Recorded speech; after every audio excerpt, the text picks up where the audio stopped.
Hey there, it's George Kindler with The Realty Shop. I hope you and your family are staying safe and healthy. And I wanted to let you know, I know there's sellers out there that have to sell. So I thought I'd put together a quick video just going over a few tips that's gonna make the process easier and smoother.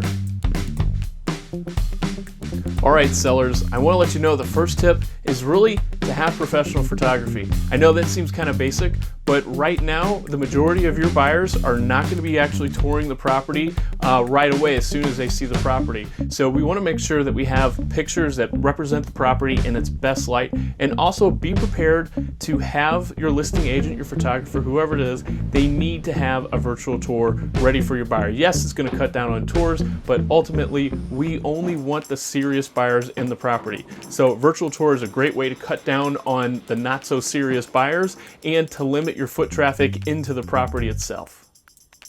All right, so tip number 2, limit your tours only to pre-approved buyers. If you're occupying the property, you want to limit your exposure to people coming into the property. Now, if you're sub 300,000, you're in the first-time home buyer market, and really first-time home buyers, they kind of do the process backwards. First they look, then they get pre-approved. Well, now we're going to be pushing towards be pre-approved first and then go look at the property.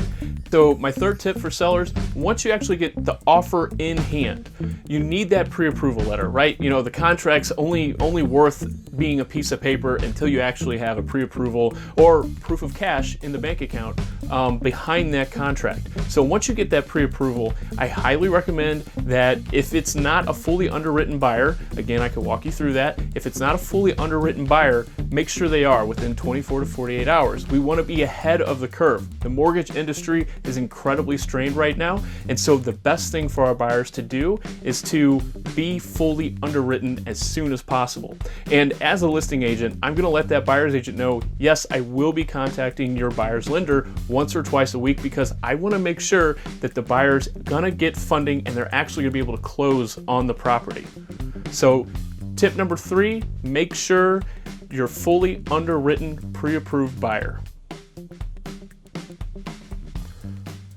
Okay, so tip number 4, work with a real estate firm and real estate agent that's taking COVID-19 seriously.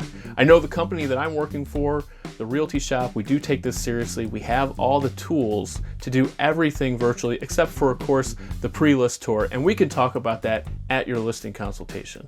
So again, if you're ready to sell, you have to sell during COVID-19. Make sure you're working with a company that is ready to advocate and has all the tools to be able to help you expertly market your property.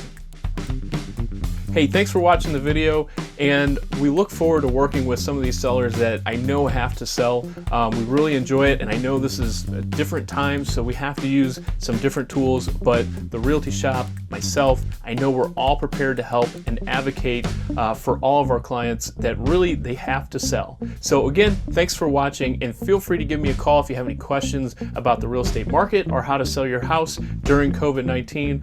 My cell phone is 314-717-1093, and of course you can email me as well, which will be right now.